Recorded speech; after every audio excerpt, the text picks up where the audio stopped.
Hello बच्चों, तो आज हम बात करेंगे सॉलिड स्टेट पार्ट 1 में और आज हम बात करेंगे डीपीपी नंबर 23। तो चलिए डीपीपी नंबर 23 में फर्स्ट क्वेश्चन क्या है उसको देख लेते हैं।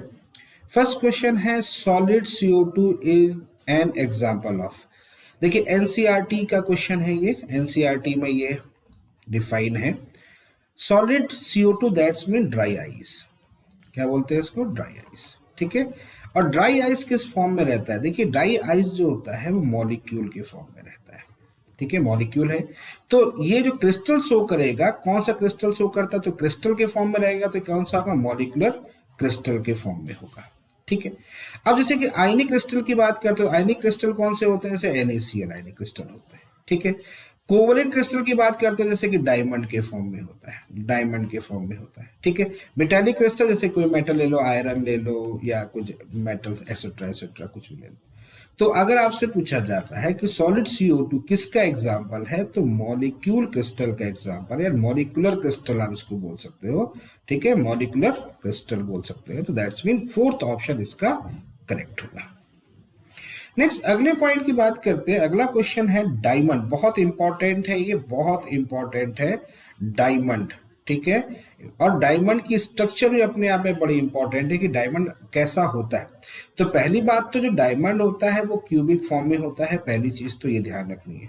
और डायमंड फॉर्म कैसे प्रेजेंट होता है? डायमंड फॉर्म में होता है यानी कि इस तरीके से कार्बन प्रेजेंट होते हैं। ठीक है। सभी कार्बन कितने होते हैं? टेट्रावैलेंट होते हैं।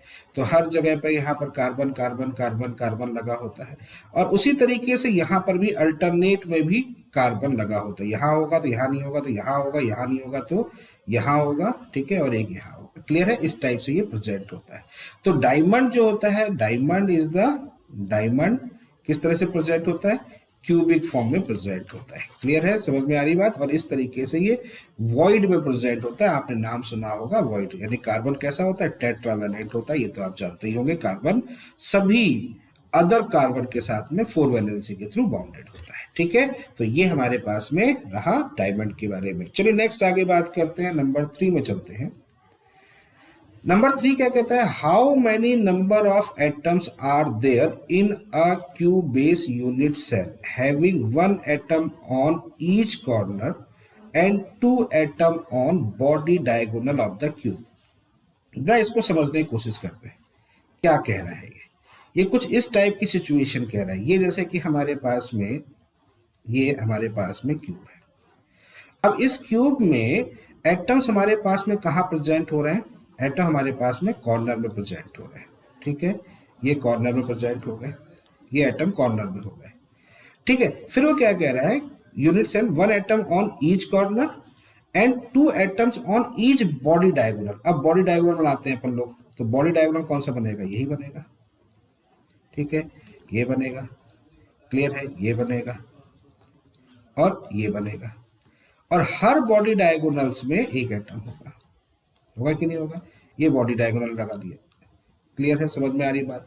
हर बॉडी, अब कितने बॉडी डायगोनल होते हैं अगर गौर से देखा जाए तो हर बॉडी डायगोनल्स हमारे पास में होते हैं। बॉडी डायगोनल कितने होते हैं? बॉडी डायगोनल हमारे पास में होते हैं 4। और तो total atoms on body diagonal कितने हो जाएंगे? 4 multiply by 2 is equal to 8। अच्छा, ये कहाँ है? ये कॉर्नर में है। तो कॉर्नर की सिचुएशन क्या होती है? 8 इंटू 1/8 शेयरिंग कर रहा है ना, दैट्स मीन 1। और ये जो होंगे ये शेयरिंग नहीं करेंगे। तो टोटल एटम्स कितने हो जाएंगे? टोटल एटम्स हो जाएंगे आपके पास में 1 + 8 इज इक्वल टू 9। क्लियर? तो ऑप्शन हमारा कौन सा करेक्ट होगा? फोर्थ ऑप्शन हमारा करेक्ट होगा। नेक्स्ट क्वेश्चन नंबर 4 की बात करते हैं। क्वेश्चन नंबर 4 क्या कह रहा है उसको देख लेते हैं। क्वेश्चन नंबर 4 है tetragonal crystal system has the following unit cell dimension. Tetragonal किस फॉर्म में होता है ये बताना है।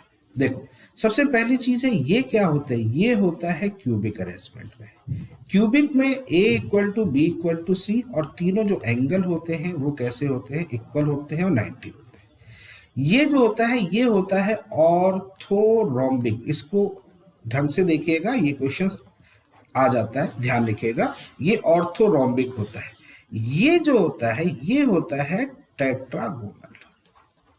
और ये जो होता है ये होता है हेक्सागोनल। ठीक है, तो टेट्रागोनल के लिए कौन सा ऑप्शन हो जाएगा हमारे पास में? सेकंड ऑप्शन जो होगा ये हमारा करेक्ट ऑप्शन होगा। क्लियर है, समझ में आ रही बात? मैं सारे और बता दिए। मोनोक्लिनिक, ट्राइक्लिनिक, इनको भी ध्यान रखिएगा। मोनोक्लिनिक भी होते हैं, ठीक है, और कौन सा होता है? ट्राइक्लिनिक भी होता है।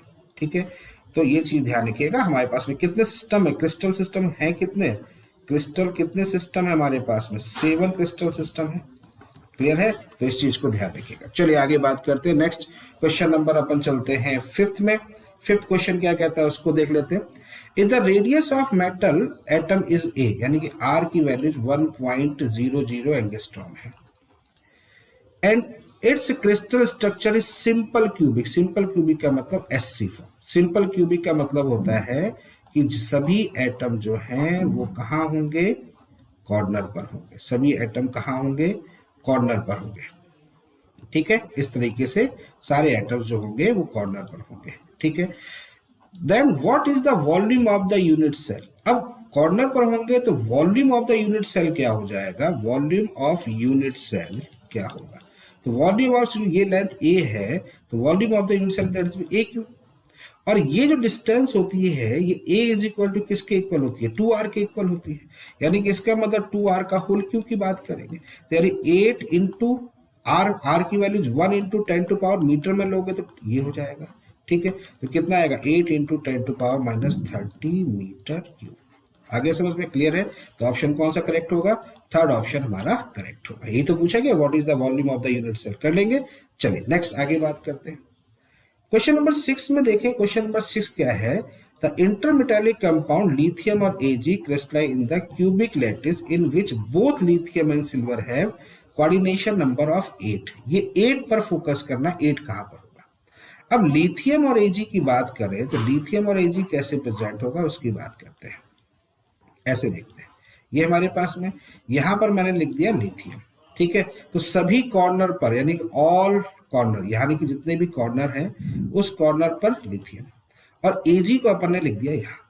ठीक है, ये कहां पर है? ये है बॉडी सेंटर पर। बॉडी सेंटर पर। ठीक है, ये है बॉडी सेंटर पर, ये है हमारा कॉर्नर पर।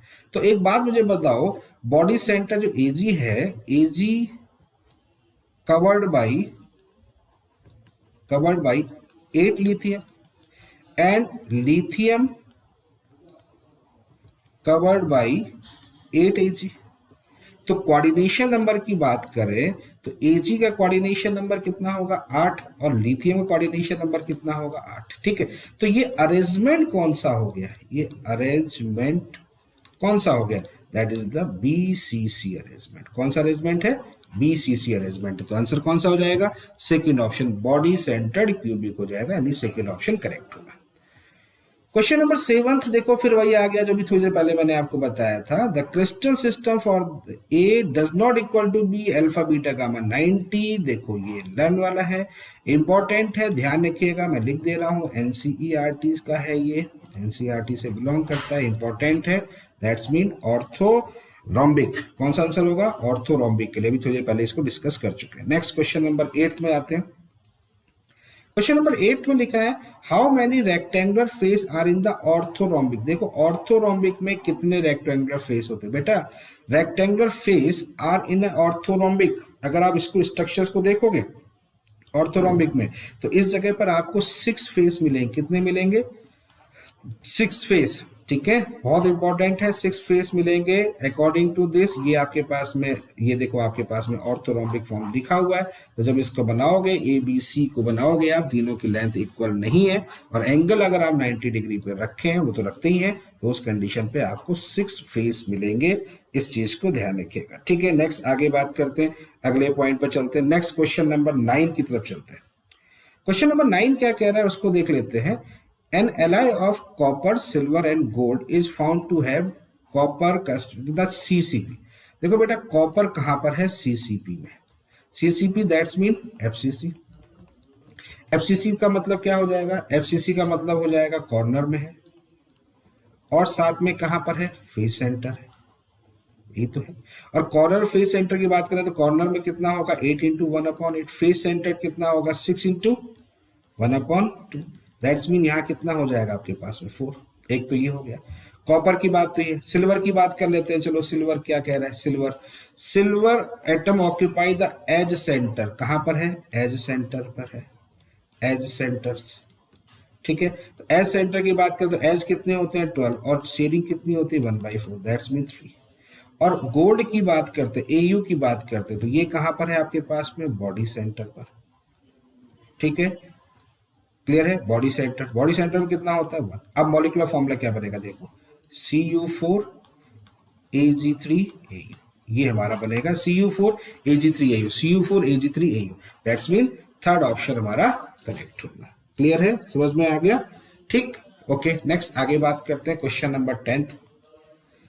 क्वेश्चन नंबर 10 में लिखा है, if the radius of an atom of element 75 picometre and the lattice is the body centred cubic BCC, ये दिया हुआ है, the edge of the unit cell will B.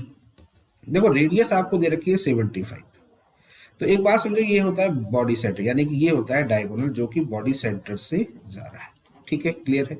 अब इसमें देखो अगर बात करें तो कितने एटम्स प्रेजेंट होते हैं, एक एटम ये प्रेजेंट होता है, एक ये एटम होता है, और एक इस तरीके से एटम होता है, ठीक है। ये थोड़ा सा बड़ा हो गया है, इसको फिर से बना देता हूं, ठीक है, इस सेंटर से इस सेंटर के बीच, ओके। तो ये डिस्टेंस कितनी होती है, ये होती है √3a, होती है नहीं होती है। और इसमें देखो कितनी रेडियस है, एक रेडियस ये, एक रेडियस ये, एक रेडियस ये, एक रेडियस, यानी कि 4r = √3a, यही तो होता है। r की वैल्यूज हमारे पास में है, तो a = कितना होगा 4r/√3, यही तो होगा, क्लियर है, कोई डाउट नहीं है, 4r/√3। तो 4 इंटू यहाँ कितना होगा 75 डिवाइड बाय √3 की वैल्यू जब तो रख दोगे, और इस वैल्यूज को जब सॉल्व करोगे तो आपके पास में आंसर अपने आप आ जाएगा। और इसके लिए जो आंसर आपके पास में आएगा वो हो जाएगा आपके पास में 173.2, दैट्स मीन सेकेंड ऑप्शन यहाँ पर करेक्ट होगा। क्वेश्चन नंबर 11 की तरफ चलते हैं। क्वेश्चन नंबर 11 क्या कह रहा है वो देख लो। सॉलिड एक्स और Y has the BCC structure, फिर से वही है, is the distance of the closest approach, closest approach को समझिएगा, ये बहुत इंपॉर्टेंट पॉइंट है। Closest approach of the two atom is 173 picometre, the edge length of the unit cell, A की वैल्यू निकालनी।